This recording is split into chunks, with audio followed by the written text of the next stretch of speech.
한 번 더 읽어볼까요? 시작. 자책하지 자책하지 마십시오. 마십시오. 네, 말씀 읽겠습니다. 로마서 9장 13절 말씀입니다. 함께 읽겠습니다. 시작. 기록된 바 내가 야곱은 사랑하고 에서는 미워하였다 하심과 같으니라. 아멘. 예. 제가 성경 퀴즈 한번 내겠습니다. 우리 일부 예배 때는 한 방에 맞추셨어요. 여기 수가 3분의 1도 안 돼요. 여기보다 4분의 1쯤 되는 것 같은데 3분의 1, 4분의 1 되는데 한 방에 딱 정답이 나왔어요. 자, 성경에서 이름이 가장 많이 언급된 사람은 누굴까요?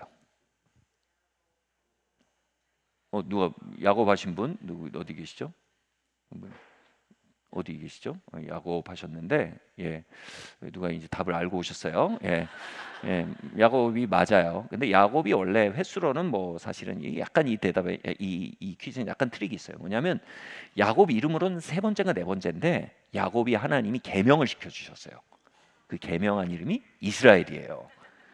그래서 야곱 플러스 이스라엘 되니까 당할 자가 없는 거죠. 그래서 1등이에요. 근데 여러분 야곱은 실제로 이 횟수가 많이 언급될 뿐 아니라 성경에서 위상 자체가 진짜 레전드급입니다. 여러분 레전드. 저기 좀 유치한 얘기지만 중학교 고등학교 때 야 누가 누구 이겼대 누가 이겼대 그럼 그 사람이 막 신화가 붙고 막 이게 붙어서 레전드가 돼요. 뭐 걔가 툭 치면 어디까지 날아가더라 막 이런 얘기가. 그러니까 막 신화가 돼요. 근데 야곱의 닉네임, 개명한 이름이 이스라엘이에요. 누가 누굴 이긴 정도가 이스라엘 무슨 뜻인지 아세요? 하나님과 겨루어 이긴 자라는 뜻이에요. 어마어마하죠. 하나님과 겨루어 이긴 자입니다. 그리고 그 이름을 하나님이 일으키신 하나님의 왕국의 이름으로, 백성의 이름으로 쓰세요. 이스라엘로요. 이런 위상을 가진 존재입니다. 야곱의 하나님. 이게 그들의 아주 뿌리 체험입니다. 그런데 이 보통 레전드가 이 신화가 붙어야 되는데 야곱의 삶의 이야기를 보면 굉장히 조촐합니다. 조촐할 뿐 아니라 자꾸 신화를 깨트리고 이런 현실 자각 타임이 오는 이야기예요. 예를 들어 볼게요. 야곱의 원래 이름이 발꿈치를 잡는 자라는 뜻입니다. 태어날 때부터 쌍둥이 형 발꿈치를 잡으면서 나왔어요. 그러니까 굉장히 불안정한 존재입니다. 형과 끊임없이 경합하며 우열을 통해서 자신의 존재 가치를 입증하려는 사람, 같이 있으면 기빨리는 사람이에요. 이런 경쟁적인 사람 보셨어요? 이렇게 항상 주변을 팔꿈치로 막 치면서 가는 사람들 있잖아요. 듣기만 해도 좀 피곤해요. 그죠? 두 번째로 또 마마보이예요 거기에다. 그래서 마마보이 엄마의 과잉보호 안에 큰 게 굉장히 보입니다. 그래서 마마보이고 방콕러입니다. 그래서 방에 들어가서 안 나오는 죄송합니다. 좀 알아듣기 편하게 찐따입니다. 진짜 찐따였어요. 요즘 말로 그게 동의어는 아니지만 형은 굉장히 테토남이었는데 야곱은 완전 순전한 애견남이었어요. 엄마랑 친하고. 네, 거기에다가 애견남인데 최악의 조합이 뭔지 아세요? 음산했어요. 형의 유업을 어떻게든 삥땅을 치려고 호시탐탐 노리던 사람이에요. 이 시도가 계속 나옵니다. 마지막에는 처음에는 협상을 하다 마지막에 어떻게 속입니다. 그러니까 거짓말도 잘 치는 사람이었어요.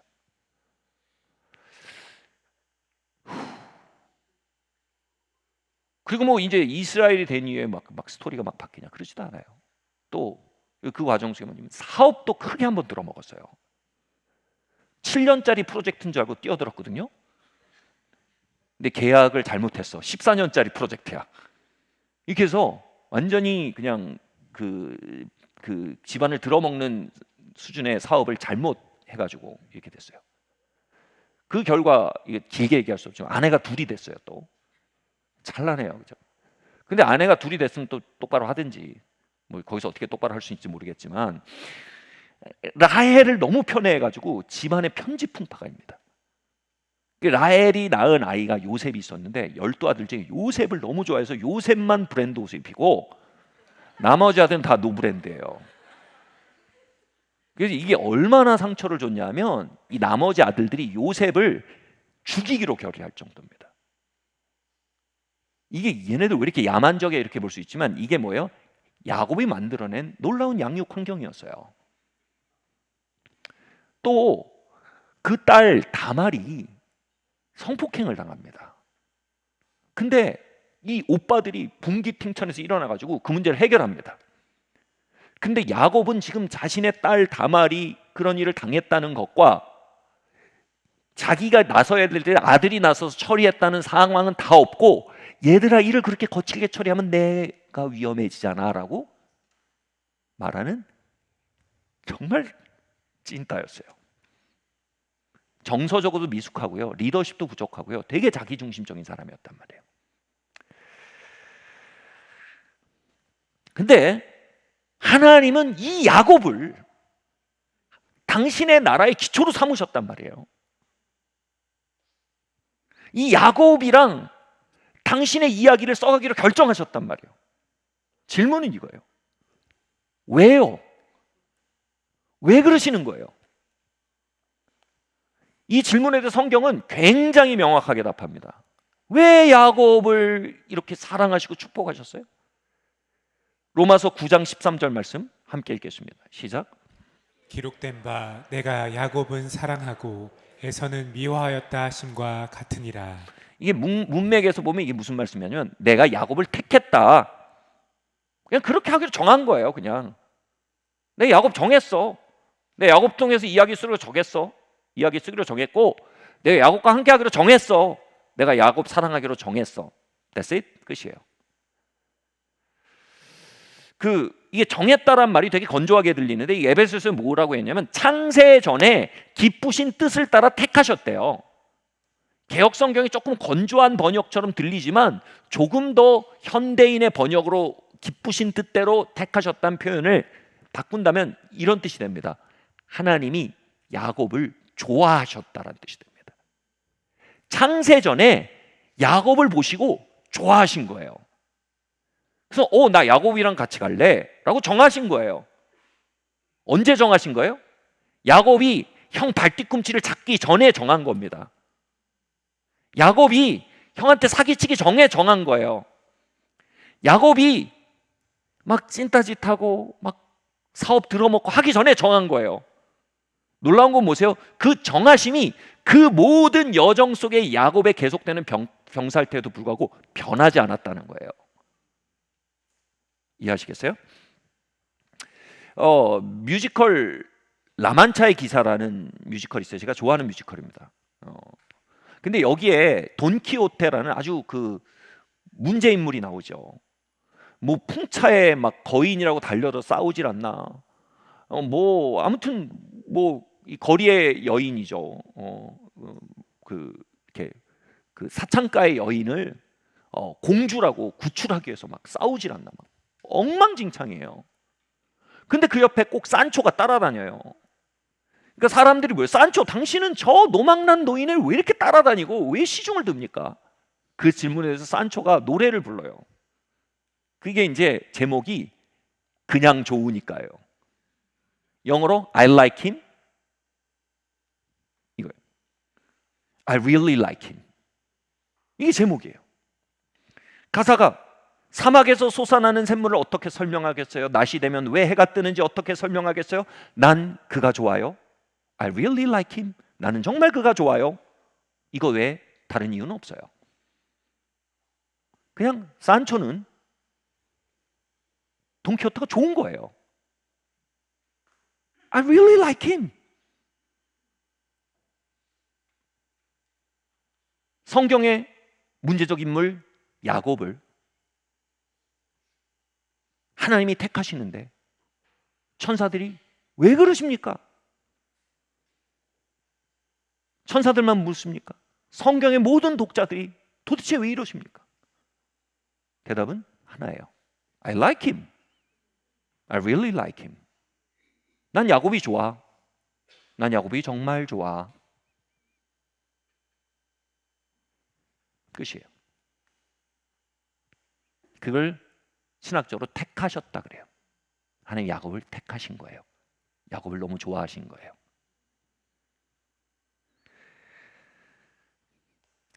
근데 여기서 이 본문에서 걸리는 부분이 있잖아요, 여러분. 야곱을 사랑하신 건 좋아요. 근데 이 부분을 한번 보세요. 에서는 미워하셨대요. 여기서 우리 생활 영어가 나오죠. 읍스. 야곱은 좋아하시고 에서는 싫어하셨대요. 야곱은 택하시고 에서는 버리셨대요. 야곱은 함께 하기 좋아하셨고 에서는 함께 하기 싫어하셨대요. 여기서 이중 예정이란 교리가 나왔어요. 여러분 이해할 수 있어요? 이중 예정의 교리 뭐냐면 하나님 어떤 사람은 택하셔서 부르시고 어떤 사람은 버려두셨다는 거예요. 저는 중학교, 고등학교 때까지 저희 집안이 굉장히 독실한 집안인데 저는 중학교, 고등학교 때까지 정말 기독교가 싫었습니다. 정말 싫었어요.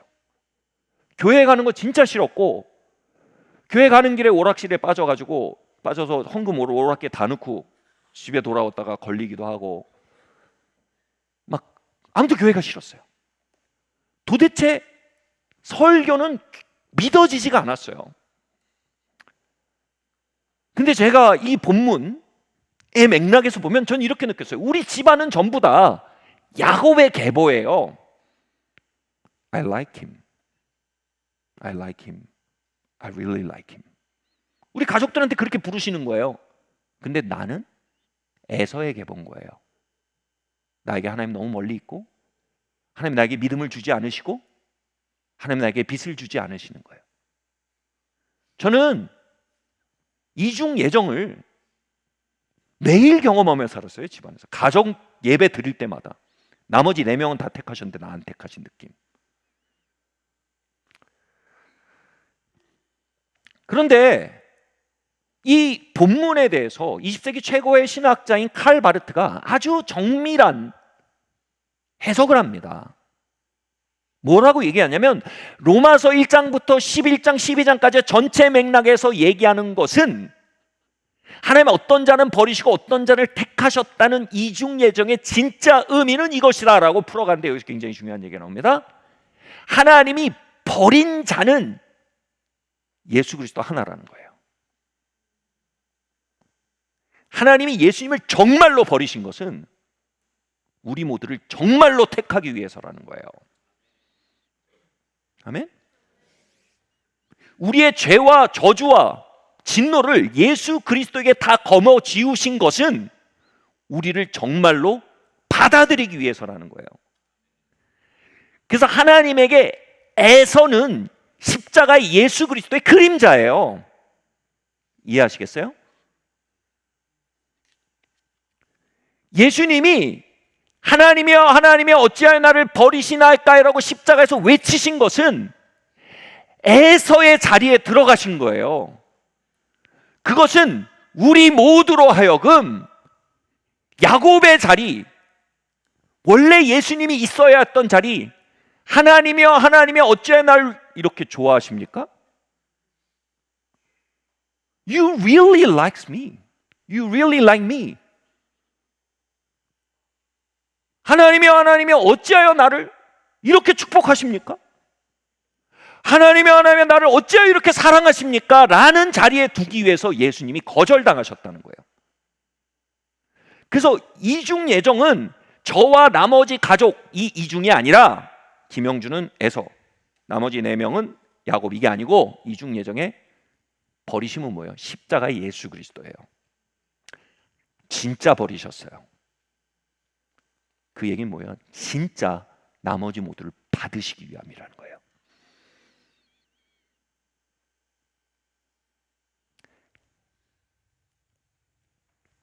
야곱을 I like him. I really like him. 이라고 말씀하시고 창세전에 부르시고 야곱의 그 미숙하고 엉뚱하고 울퉁불퉁한 삶에도 불구하고 그분의 택하심이 계속된 것처럼 야곱을 택하신 그분이 그리스도 예수를 통해 우리 모두를 택하셨다는 거예요. 여러분 이럴 땐 아멘 하시는 게 신상에 좋아요. 네. 아멘. 할렐루야. 네.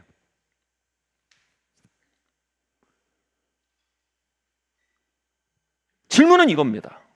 그러면 그렇게 저를 택하셨다면, 야곱처럼 저를 좋아하셨다면, 창세전에 저를 택하시고 야곱처럼 저를 떠나지 않으셨다면 저는 왜 그 오랜 시간 동안 하나님이 떠나신 듯한 삶을 살아야 했을까요?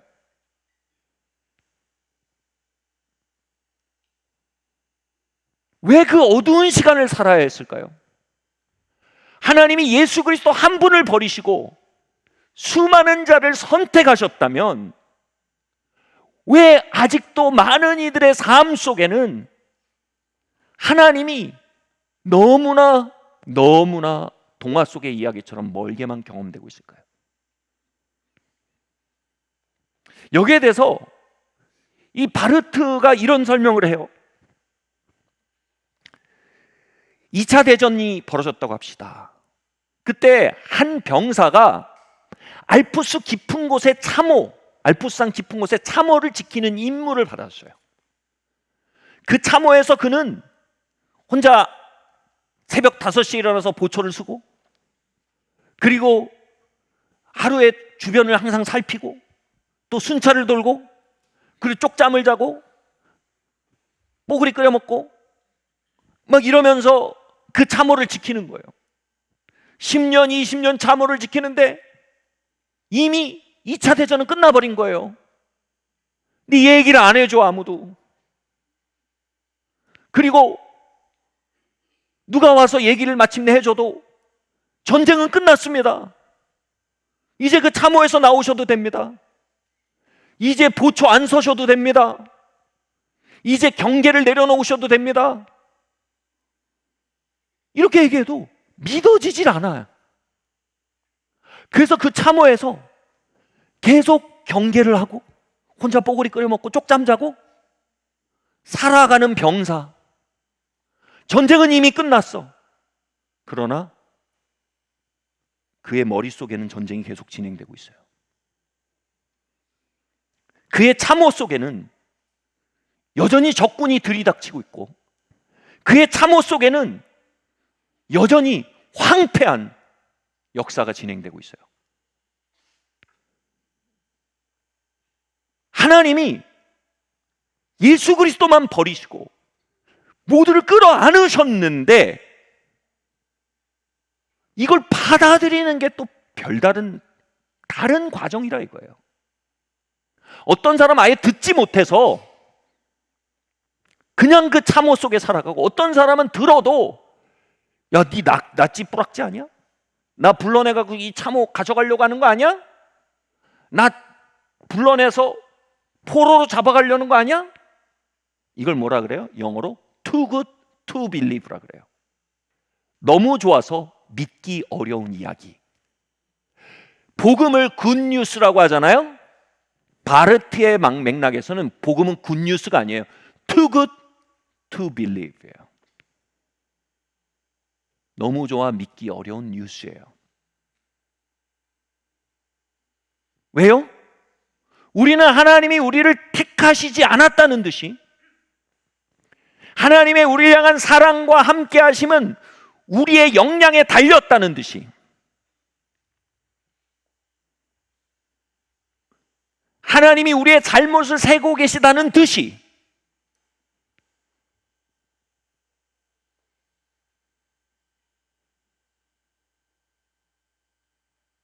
그분의 정죄는 계속되고, 그분의 점수 매김은 계속되고, 그 점수 매김의 기초에 나를 대한다는 듯이 우리는 여전히 그 참호 속에 살아가기 십상이라는 거예요. 이 상태를 뭐라고 합니까? 불신앙이라고 합니다. 불신앙이요. 불신앙에 대해서 바르트는 이렇게 말합니다. 불신앙이 바로 이처럼 이미 성취된 실제를 보지 못하는 눈먼 상태이며 이미 열린 감옥문 안에서 스스로 가두고 있는 기괴한 완악함이다. 인간이 격리되는 것은 하나님이 그를 버리셨기 때문이 아니라 이미 임한 평화의 소식을 거부하며 스스로 만든 참호 속에 갇혀 있기 때문이다.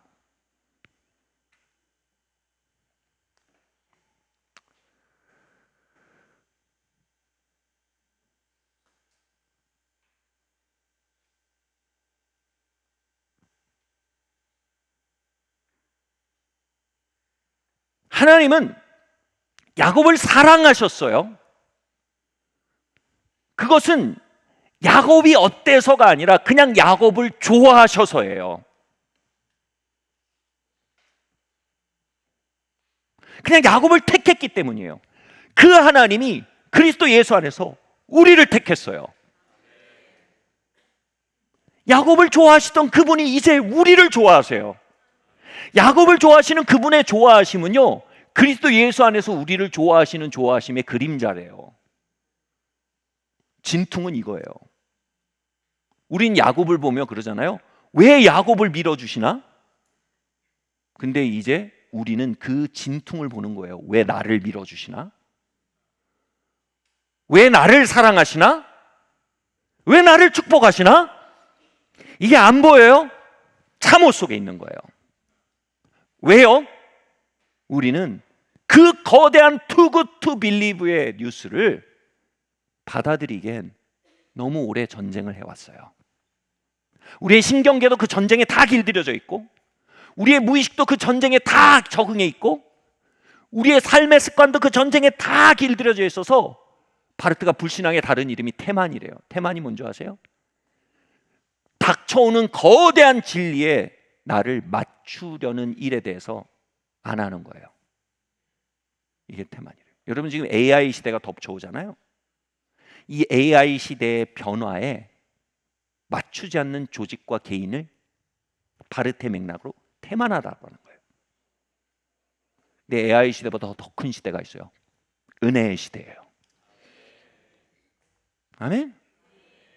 여기에 우리를 부지런히 안 맞추면 이 얘기가 그냥 이렇게 가는 거예요. 이게 일로 들어서 이렇게 내려가야 되는데 우리 머리 위로 넘어가는 거예요. 귀를 뚫고 나가는 거예요. 우리 부지런히 이 굿뉴스에 우리를 맞춰야 돼요. 우리 습관, 우리 언어, 우리 생각, 우리 감정, 우리 신경계까지 다 맞춰야 돼요. 그러면서 우리는 다른 불신의 다른 일이 뭐예요? 기만이에요.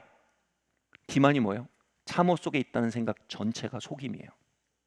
그 속임에서 걸어 나와야 돼요. 그것 자체가 기이한 오만함이래요. 왜 오만하며? 하나님이 I like you, 너 때문이 아니라 예수께서 버림받음으로 너를 좋아해. 내가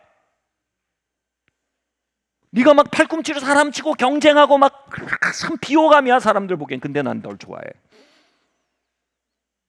네가 어떨 땐 막 거짓말도 슬슬 하고 막 그냥 응? 뭐 요즘 짤방에 그런 많잖아요. 입만 열면 거짓말이야. 막 거짓말도 슬슬 하고 하지만 그래도 난 널 좋아해. 야곱에게 그렇게 말씀하신 분이 지금 우리에게 그렇게 다가오고 있다는 사실을. 할렐루야. 우리가 왜 진짜? 이게 뭐 오만이래요. 오만. 이게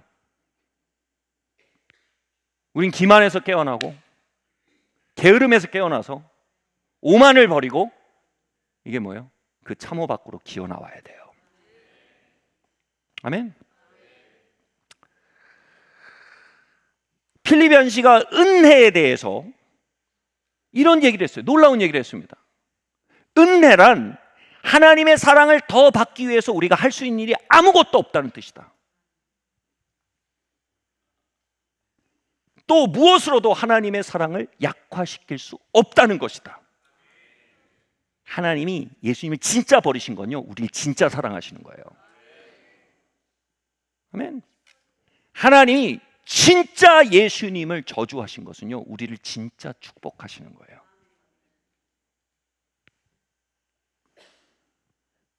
그분이 우리를 사랑하고 축복하시는 것은요, 그분이 그렇게 뜻을 정했기 때문이에요.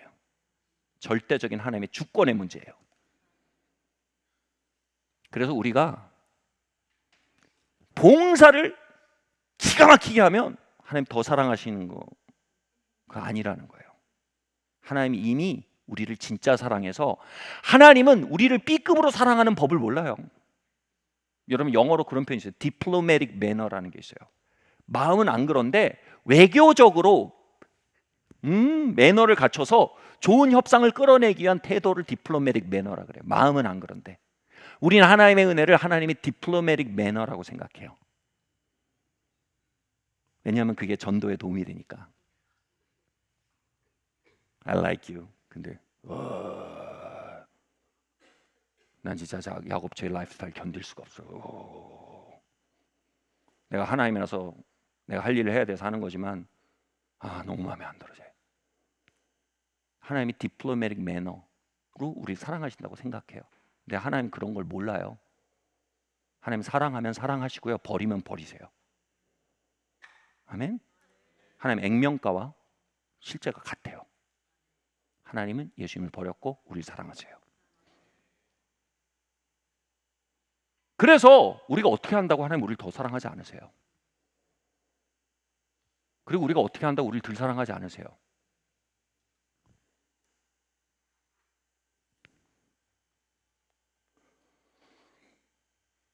우리가 할 일은 뭐예요, 그러면?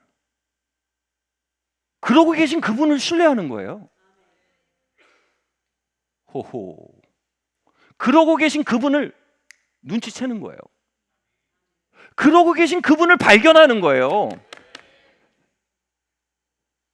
아주 오래전에 기도 사역을 하고 있었어요. 하나님의 사랑이 부어지고 그분과의 깊은 만남이 벌어지도록 기도 사역을 하고 있었는데, 정말 하나님이 역사하셔서 많은 분들이 하나님의 사랑을 경험하고 임재를 경험하고 있었어요. 근데 거기 한 30대 중반에 한 가련한 형제님이 계셨어요. 근데 오니까 막 바짝 얼었어요. 그러면서 그런 거예요. 목사님, 사랑을 받는 게 뭔지 모르겠어요. 목사님, 마음을 열고 하나님을 환영하란 말이 뭔지 모르겠어요. 그냥 팔굽혀펴기 80개 하라 그러세요. 그냥 앉았다 일어났다 50개 하라 그러세요. 그런 걸 시키는 게 낫지, 마음을 열고 그분의 사랑을 올려다보고 그분의 사랑을 받으세요. 이거 모르겠어요. 이 말이 뭔지 아세요? 태만이에요, 태만. 우리는 사랑이 익숙치 않아요. 우리는 사랑을 신뢰하고 환영하고 받아들이고 그 안에 사는 것이 무엇인지 익숙치 않아요. 우리 모두가 그래요. 우린 차라리 뭐 시켜줬으면 좋겠어. 이 교회 오면 제일 헷갈리는 게 뭔지 아세요?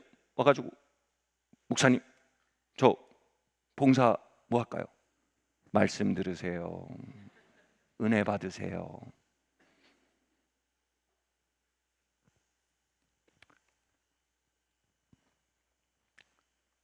뭐예요? receiving mode란 표현을 써야죠. 여러분, 그걸 받기를 원하세요. 하나님은요, 그것을 받을 수 있는 사람이 되기를 원하세요. 그러려면 이 은혜의 선언 앞에서 우리 벙커가 트럭에 받쳐서 박살나는 것처럼 박살나버려야 돼요. 우리의 그 참호가 그 트럭에 받쳐서 박살나야 되는 것입니다. 리 스트로벨이라는 이 기자 출신의 작가가 있어요. 이분이 막 무신론자인데 아내가 어느 날 회심해서 크리스찬이 되니까 막 배신감을 느껴갖고, 기자 출신이니까 이 아내를, 이 신앙을 그 부조리를 밝혀서 무너뜨리려고, 기독교 보니까 부활을 무너뜨리면 다 무너지는 거예요. 그러니까 부활이 가짜란 걸 하려고 2년 동안 조사를 했다가 회심해 버렸어요. 그래가지고 점점 하나님의 은혜를 만나는 거예요. 야, 하나님이 그리스도 예수 안에서 우리를 택하시고 사랑하시고 우리 이렇게 받으시고 그 폭포를 만나는 거예요. 그러면서 점점 목회자가 됐어요.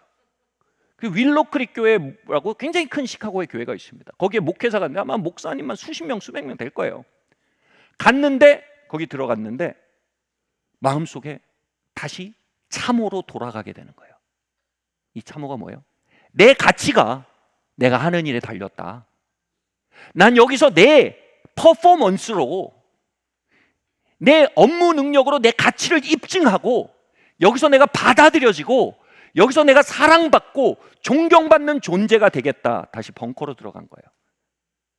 그래갖고 하루에 야근하고 9시간, 10시간씩 일하고 그렇게 막 하기로 했어요.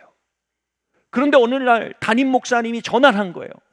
막 목회자만 수십 명, 수백 명이니까 뭐 담임 목사님 전화 오는 건 되게 특별한 일이죠. 전화가 왔어요. 비라베스 목사님이 전화했어요. 위스트로벨 목사님, 당신에 대해 요즘 안 좋은 소문이 들립니다. 어이, 이게 무슨 얘기예요? 계속 이렇게 얘기해요, 담임 목사님이. 교회에서 매주 60시간, 70시간을 일하고 매일 야근에다 주일도 온종일 일하신다고 들었습니다. 우리 목사님이 반어법으로 나를 격려하려고 전화하셨구나. 그래서 이런 말을 뱉을 뻔한 거예요. 맞습니다. 제가 제일 열심히 일하는 직원입니다. 그리고 인정받고 감사받을 때가 드디어 오는군요. 모든 영광 주님께 돌립니다. 하나님이 직접 인정하시면 더 좋겠지만 하나님의 종 목사님을 통해서 나를 인정하신다면 그 또한 좋은 일입니다 라고 말할 뻔했대요. 그래서 겨우 누르면서 이렇게 말했대요. 예, 최선을 다해 열심히 하려고 애쓰고 있습니다. 근데 비라베스 목사님이 이 친구가 말귀를 못 알아듣는다라고 느꼈는지 어조가 날카로워지는 거예요. 이렇게 얘기했다는 거예요. 계속 그렇게 일하면 해고입니다. 무슨 얘기예요? 뭔가 건강하지 못한 동기가 당신을 몰아가고 있습니다. 당신이 무슨 수를 쓰더라도 당신을 향한 하나님의 사랑을 더 커지게 할 수 없습니다. 그 사실을 믿고 안식하셔야 합니다. 그렇지 않으면 나는 당신의 자멸에 공조하지 않을 겁니다.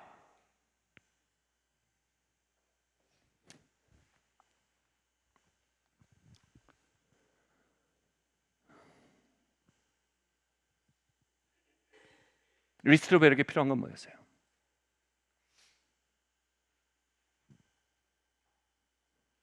자신의 행위와 성취와 자신의 어떠함으로 자신의 가치를 벌어들이려는 그 알프스 깊은 곳에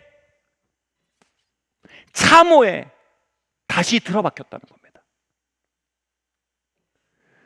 요즘 제가 한 편도 본 적은 없지만 제 마음에 흔적을 남기는 드라마 제목이 있어요. 모두가 자신의 무가치함과 싸우고 있다. 제목은 그래도 뜯어보면 분명히 연애물일 거예요. 근데 아무튼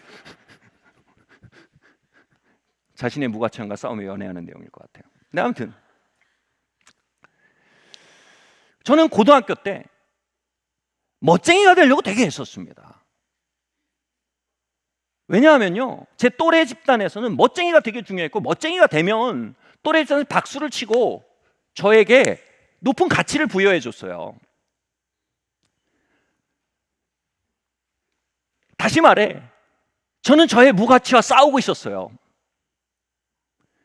20대가 됐는데 멋쟁이로 안 통하는 거예요.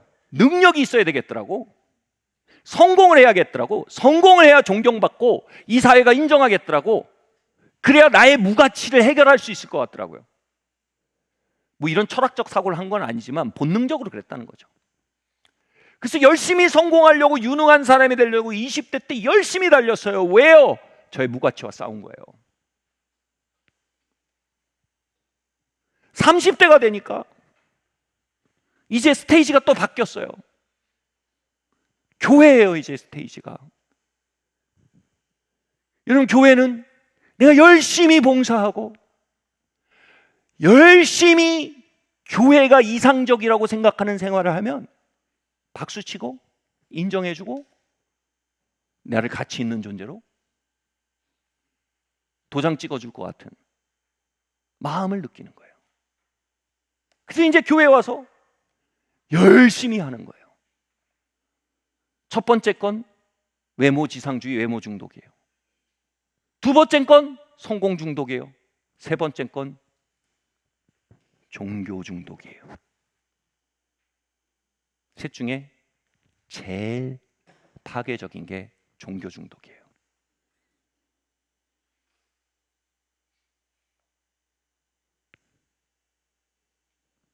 브리스톨 벨은 종교 중독에 걸린 거예요.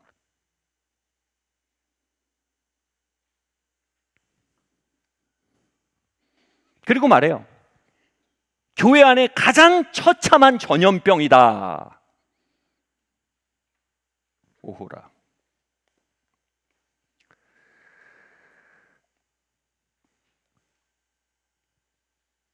우리는 쉽게 여기에 모여서 종교 중독의 참호를 파고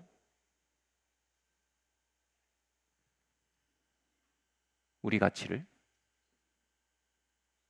확인하고 싶어 할 수 있습니다. 여러분 흔히 하는 말이 있죠. 우리는 예수님 짤이다. 제겐 약간 진부하게 느껴져서 안 쓰고 싶은 말이지만 좋은 시사점을 갖습니다. 여러분 100만 원 주고 핸드폰 사면 100만 원짜리 핸드폰입니다. 3천 원 주고 물 사면 3천 원짜리 물입니다. 하나님은 우리를 택하셔서 예수님을 버리셨습니다. 그래서 우리는 예수님 짤이다라고 말하는 겁니다. 다시 말해 그 어마어마한 믿음의 세계, 그 어마어마한 선택받음의 세계, 그 어마어마한 은혜의 세계에서 우리의 무가치함의 싸움에 마침표를 찍지 않으면 우리는 브리스톨 벨에게 경고되던 자멸에, 공조에 엮여 있을지도 모릅니다. 도대체 어쩌란 말입니까, 목사님? 어쩌란 말이냐? 브래넌 매닝의 책에 이런 이야기가 나옵니다. 한 수도사가 말년을 보내는 삼촌을 찾아갑니다. 시골에서 말년을 보내고 있는 같이 산책을 하며 대화합니다. 삼촌 어떻게 지내셨어요? 요즘 어떠세요? 이런저런 얘기를 하는데 삼촌과 함께 걸으면서 이 언덕을 살짝 넘어 호수가 있는 그 산책길을 걷고 있는데 삼촌이 갑자기 어느 순간 얼굴이 막 환해지더니 그 말년을 보내시는 분이 언덕을 향해 폴짝폴짝 뛰어가시는 거예요. 이 수도사는 급히 삼촌을 따라갔어요. 삼촌이 언덕을 넘어서 호수 앞에 서서 갑자기 숨을 하고 내쉰대. 수도사가 겨우 따라붙어서 삼촌 왜 그러세요? 삼촌이 이러는 거예요. 아바가 날 너무 좋아하셔. 아바가 날 너무 좋아하시네. 아바가 날 너무 좋아하시네. 바꿔 말할까요? 하나님이 그리스도를 버리고 날 택하셨네. 하나님이 야곱의 모든 업앤다운 갈짓자 행보에도 불구하고 그 택하심, 야곱의 어떠함이 그 사랑을 덜하게 할 수 없었고 야곱의 어떠함이 그 사랑을 더하게 할 수 없었던 그 은혜가 나를 향해 있네. 나는 참호 속에 살지 않네. 나는 은혜 안에 사네. 그분이 나를 사랑한다 하시네. I like you. I really like you. 라고 하고 계시네. 라고 이 삼촌이 외치시는데 얼굴이 천진난만하고 환희에 차 있고 그 어느 때보다 깊이 쉬는 얼굴인 거예요. 이걸 뭐라고 합니까? 믿음의 사건이라고 합니다. 할렐루야. 믿음의 사건이 우리를 신방하기를 바랍니다. 믿음의 사건은 이상적인 크리스찬의 삶을 살아내는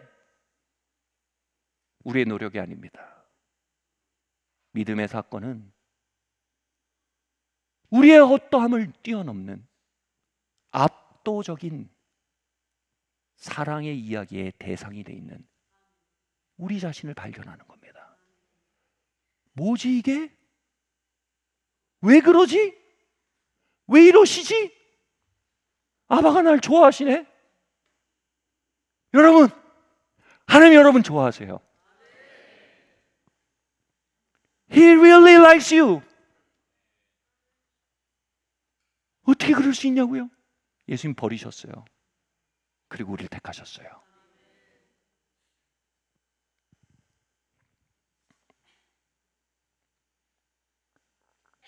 아바가 날 좋아하시네. 이거를 그때 말씀드렸지만 다른 말로 receiving mode예요. 우리의 삶이 striving, 뭔가 하는 모드가 아니고 수고하고 애쓰고 막 이런 모드가 아니고 receiving 모드가 되는 거예요. 우리가 그 참호에서 걸어 나올 때 우리의 존재의 모드가 바뀌어요.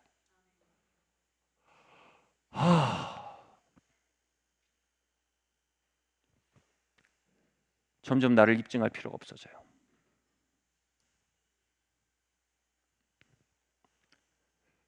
점점 나의 무가치와의 싸움이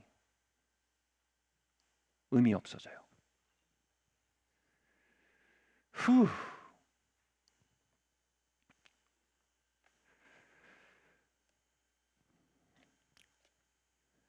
최근에 제가 이런 그 목회적 딜레마를 가지고 하나님 앞에 끙끙거리던 때가 있었어요. 여러분 목회를 하면 여러분 보세요. 솔직히 교정해야 합니다. 교정이 뭐예요? 예를 들어 볼게요. 우리 교회 야곱 집사님이 다닌다고 생각해 보세요. 할 말은 아니지만 진짜 목회자 암 걸려요. 막 뭐 하면 막 이렇게 하면서 막 기도받아 나오시면 하고 막 누가 나가면 막 발꿈치 타박아주고 막 이렇게 하고 막 누가 장로 피선 된다 그러면 막 거짓말해 갖고 막 아직 안 걸린 바람 캐릭터예요. 바람 캐릭터. 근데 이게 뭐 교정해야 되잖아요. 여러분 그런 극단적인 사례는 아니지만 참 우리의 삶에 교정거리가 많아요. 정서적으로 되게 미숙하게 반응하고 그 말을 그렇게 안 해도 되는데 그렇게 하고 그렇죠? 좀 솔직하게 이렇게 하면 되는데 막 이렇게 막 보태고 빼고 막 이래갖고 복잡하게 만들고 막 그래. 이 교정을 이제 하게 되잖아요. 근데 이게 삶의 진실을 좀 받아들였으면 좋겠는데 그거를 내 삶에 대한 진실이다 하고 받는 게 아니라 뭐예요? 나를 내치는구나. 내가 여기 설 곳이 없구나. 내가 여기 환영받지 못하는구나. 나는 여기서 무가치한 존재구나. 내가 목사님에게 이런 존재구나. 죄송합니다. 지금 감정이 좀 안 내려갈 수 있으면 이따구로 받아들인 경우가 많이 생겨요. 그죠? 죄송합니다. 이런 경우 이렇게 받아들인 경우가 많아요. 이런 경우에 제가 하나님, 이게 진실이 될 수 없고 이거 어떡합니까? 이렇게 가야 된다고 하면 이거 하면 날 사랑한다, 안 사랑한다. 이거 막 느껴지는 거예요. 이거 어떻게 돼? 난 여기서 자리가 있다 없다. 진실을 받아들일 수 있는 공간이 없다고 느껴지는 거예요. 그래서 하나님이 어떡하죠? 기도하는데 하나님 놀라운 문장이 제게 붙이셨어요. 사람의 관계는 교정이 먼저고 애정이 다음이다. 그런데 은혜는 애정이 먼저고 교정이 뒤따라온다. 무슨 얘기냐면요. 우리는 야 너 이거 고쳐. 그럼 내가 너와 친구할게. 너 이거 고쳐. 그럼 내가 너한테 웃어줄게. 내 은혜는 뭐예요? 웃어줘요. 친구해요. 가까이 해요. 그리고 그 안에 사람이 변하게 한다는 거예요.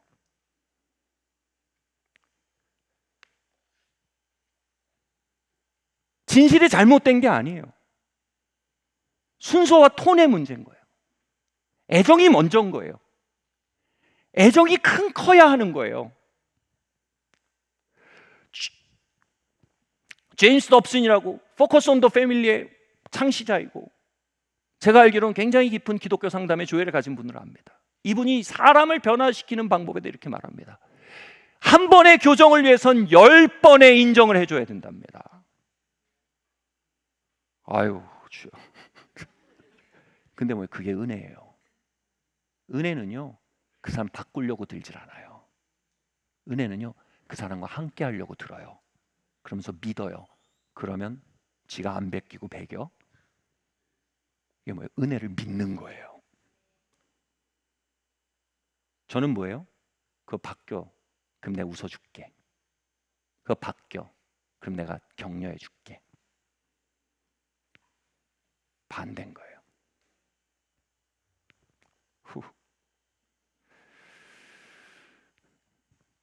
오래전에 이런 노래가 들렸는데 야 이건 너무 그 기독교가 쇼 비즈니스의 절정이 돼가는구나. 이런 노래가 나오다니 이렇게 생각했어요. 청중을 띄우려고 이제 이런 노래도 나오네.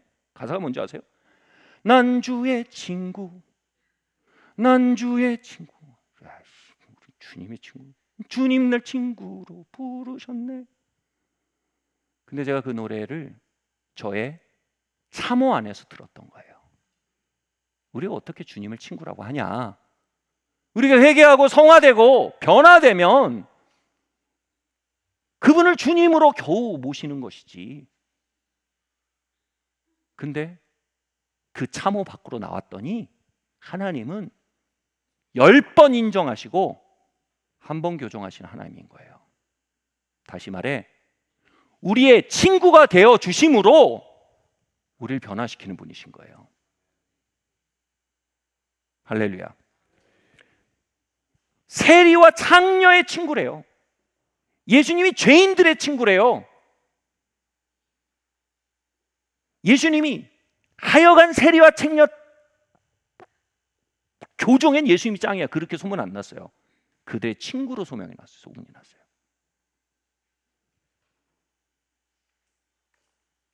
아마 세리와 창녀들이 불렀을 거예요. 노래했을 거예요. 난 주의 친구, 난 주의 친구, 주님 날 친구로 부르셨네. 우리의 참호 밖에서 그분은 교정이 아닌 애정을 가지고 우리를 기다리고 계세요.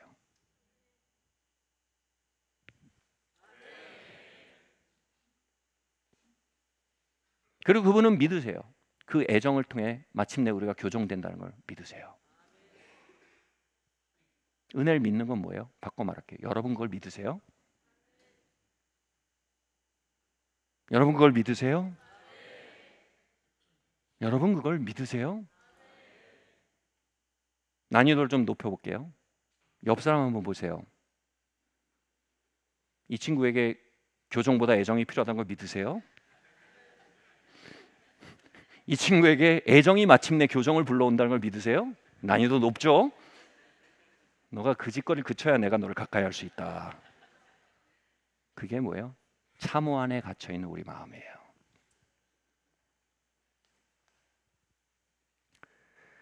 같이 말할까요? 난 주의 친구.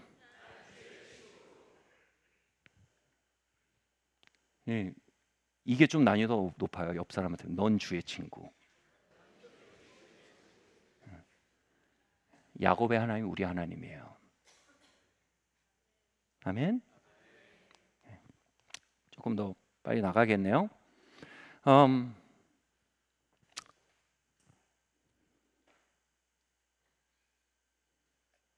죄인의 친구라는 말이 뭡니까, 여러분? 죄인의 친구. 예수님의 별명에서 죄인의 친구. 여러분, 우리는 삶의 밝은 면과 어두운 면을 가지고 있어요. 죄인의 친구란 말은요, 우리의 어두운 면을 애정하신다는 걸 말합니다. 우리의 어두운 면을 교정하시기보다 애정하신다는 걸 말합니다. 애정하심으로 마침내 교정되게 하신다는 겁니다. 자, 저의 어두운 면이 있습니다. 저의 어두운 면이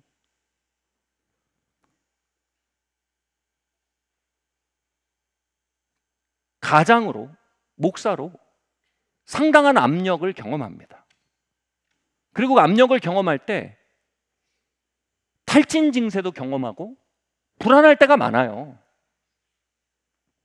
저의 어두운 면입니다. 그럼 이 어두운 면이 어떻게 튀어나가냐면 사람을 코너로 몰고 막 화를 내는 걸로 튀어나갈 때가 많아요. 어느 날 이쯤에서 또 심심해지면 나오는 우리 아내 아내와 제가 사역을 받고 있었어요. 근데 그 사역에서 드러나는 건 뭐냐 하면 저희 부부관계 가운데 장벽이 되는 건 뭐냐면 제가 아내를 코너로 몰고 아내를 공격한다는 것이 굉장히 큰 관계의 장벽이 된다는 것이 드러났어요. 근데 그 얘기를 하는데 제가 너무 서러운 거예요. 그건 죄예요? 죄예요. 사람을 코너로 몰고 막 공격하는 건 죄예요. 하나님 죄인은 사랑하지만 죄는 미워하세요. 오케이? 그 죄예요. 근데 그게 이제 죄로 드러나는데 그게 너무 서러운 거예요. 왜냐하면 그 너머에 뭐가 있어요? 많은 압박을 견디며 살아내고 있는 저의 어두운 곳에 있는 삶의 이야기가 또 있는 거예요. 이게 터져서 그렇게 나가는 거란 말이에요. 근데 이건 안 봐주고 이것만 얘기하니까 제가 서러운 거예요. 그러면 제가 저에 대해서, 저의 어두운 면에 대해서 발견을 한 거예요. 그 자리에서. 야, 내가 이렇게 압박감 가운데 이렇게 탈진 증세를 보이고 이럴 때 오갈 데가 없어서 사람을 내몰거나 공격하거나 이렇게 되는구나. 그 저희 사역하신 분 그런 거예요. 아내에게 용서를 구할 부분이 있냐, 그리고 아내에게 도움을 구할 부분이 있냐 이렇게 물어보는 거예요. 그 용서를 구할 부분, 당신 자꾸 몰아붙이고 뭐라 해서 미안하다. 그래 내가 미안하다. 용서해달라. 그건 내 죄다. 두 번째 뭐예요? 도움을 청해야 되잖아요. 근데 그 너머에 내가 난 이게 매일 이 몇 톤짜리 지구 사는 것 같은 거에 내 인생이다. 그리고 여기서 내가 불안하고 탈진 증세를 느낄 때가 많다. 그 나는 좀 들여봐 줘라. 그 좀 불쌍히 여겨달라. 바꿔 말하면 뭐예요? 그 친구의 친구가 되어달라. 그 부탁을 했어요. 근데 그 얘기를 하는데 갑자기 눈물이 펑펑 쏟아지는데 왜 눈물이 쏟아지냐면 제가 처음으로 우리 아버지의 어두운 이야기가 보이는 거예요. 우리 아버지의 가장으로 얼마나 무거웠는지, 얼마나 많은 싸움을 통과하며 탈진을 통과하며 그 어둠 속에 서 있었는지 보이는 거예요. 제가 막 우니까 사역자 그런 거예요. 저한테 왜 갑자기 우냐고. 그래서 제가 그랬어요. I'm forgiving my father. 내가 우리 아버지 용서하고 있다고, 우리 아버지를 이해하고 있다고. 막 눈물이 나더라고요. 저의 그림자가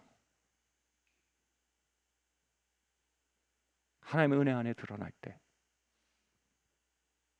저희 아버지의 그림자가 보이는 거예요. 그래서 저희 아버지의 그림자가 이해가 되는 거예요.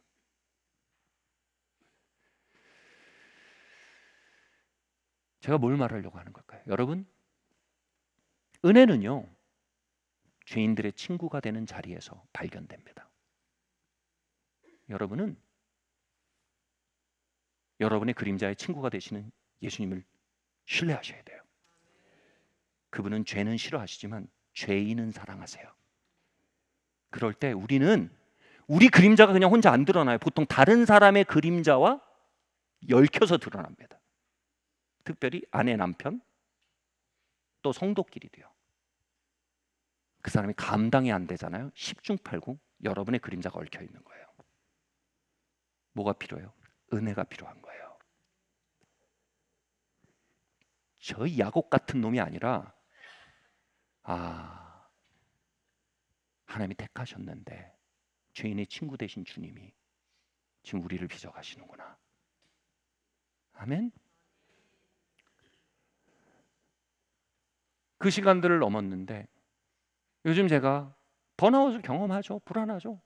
그때 아내가 기가 막히게 알아요. 그 전에 몰랐는데 지금 알아요. 제 등을 와서 쓰다듬어요.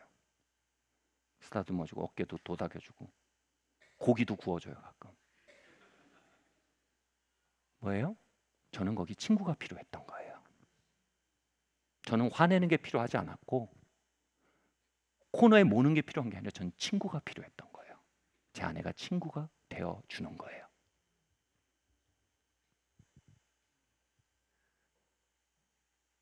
여러분, 그렇게 주님은 우리의 그림자의 친구가 되어주시고 또 우리 서로가 서로의 그림자를 향해 은혜 안에 응답하기를 기다리세요.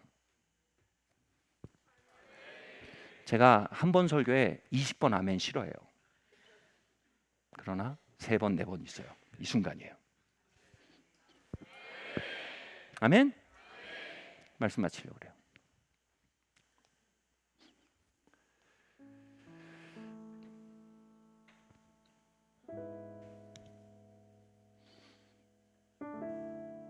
어느 날 제가 이거 잘 못해요. 근데 작년인가 어느 날 주님께서 이런 감동을 주셨어요. 야, 너 이제 그만 혼내라. 제가 저희 이제 목회팀 같이 일할 때 막 혼내고 그렇게 되고 주변도 막 혼내고 야 그만 혼내라. 전 그게 뭔지 몰랐어요. 나는 너가 10번 인정하는 사람, 10번 애정하는 사람이 되길 바래요. 정 혼내야 되면 10번에 한 번 혼내. 네, 혼내는 사람이 되지 마. 이 말이 뭔지 아세요? 은혜의 사람이 되라는 거예요. 아멘? 용서의 사람이 되라는 거예요. 요셉이 형님들이 요셉을 팔아버렸잖아요. 근데 형님들을 용서했어요. 근데 아버지가 죽고 17년이 지났는데 형님들 용서하고 같은 이집트에서 17년이 지났는데 형님들 입에서 무슨 얘기가 나오냐면 여전히 자신이 야곱을 팔았다는 것 때문에 자책하고 있고 두려워하고 있는 이야기를 보는 거예요. 그러니까 요셉이 엄청 마음 아파합니다. 형들이요, 자책하지 마소서. 그리고 누군가 진짜 대상을 용서하잖아요. 그리고 나서 정말 보기 힘든 게 뭔지 아세요? 자책하는 거예요. 제가 가끔 아주 드물게 세게 밥을 살 때가 있어요. 그때 항상 이렇게 얘기합니다. 오늘 밥 먹고 오지 마세요. 배 텅텅 비워서 오세요. 오늘 제대로 드셔야 됩니다. 뭐를 먹고 오면 깨작깨작해요. 못 먹어요. 그러면 그 비싼 값을 치는 게 다 허당이 되잖아요. 여러분, 예수님이 우리를 받으시기 위해서 엄청난 값을 치르셨어요. 아멘. 우리를 벙커 밖으로, 그 참호 밖으로 불러내려고 우리를 엄청난 값을 치르셨어요. 우리에게 새 시대를 열기 위해서 그분은 몸 찢고 피 흘리셨어요. 아멘.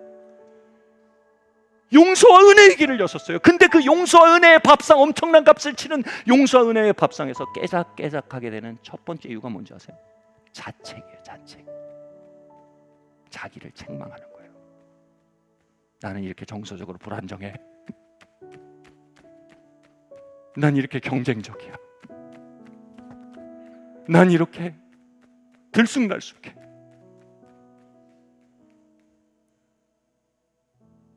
요셉이 말하는 거예요. 형들이요, 자신을 책망하지 마소서. 예수님은 우리가 자책 가운데 있는 걸 너무 싫어하세요. 자책이 수위를 넘잖아요. 그럼 서로 책망해요. 제가 왜 자꾸 혼을 냈나 하고 돌아보면 저 자신을 자꾸 혼내는 거예요. 그러니까 주변으로 흘려보내는 거예요. 감당이 안 되니까. 자꾸 주변을 혼내지 마라가 아니고 주님 저에게 말씀하신 건 뭔지 아세요? 영준아, 너 자신 좀 그만 혼내라.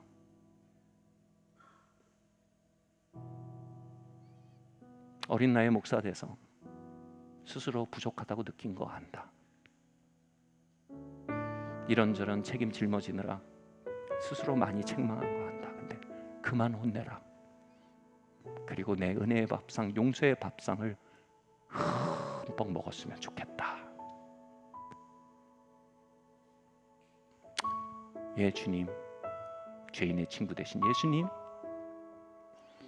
제 자책에 참호에서 걸어 나옵니다.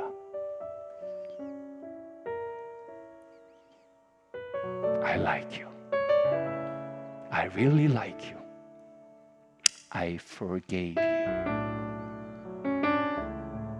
I love you so much. 너의 그림자를 나의 은혜에 위탁해라. 나는 너의 친구다.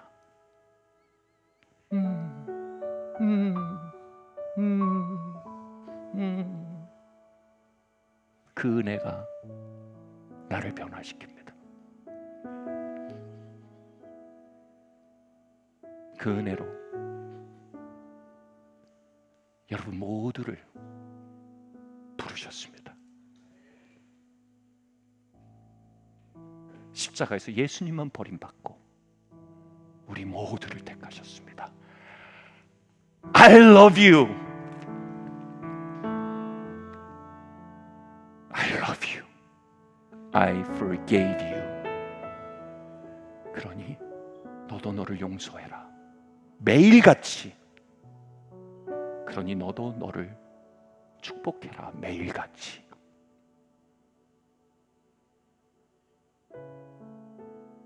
그리고 너무 자기 혼내지 말고, 너무 아내 혼내지 말고, 남편 혼내지 말고, 너무 아빠 엄마 혼내지 말고. 그죠? 아빠 엄마 혼내잖아요, 그죠? 이렇게 하고 혼내고 그러잖아요. 혼내지 말고 은혜의 복부 앞으로 나아라. 자리에서 일어나겠습니다.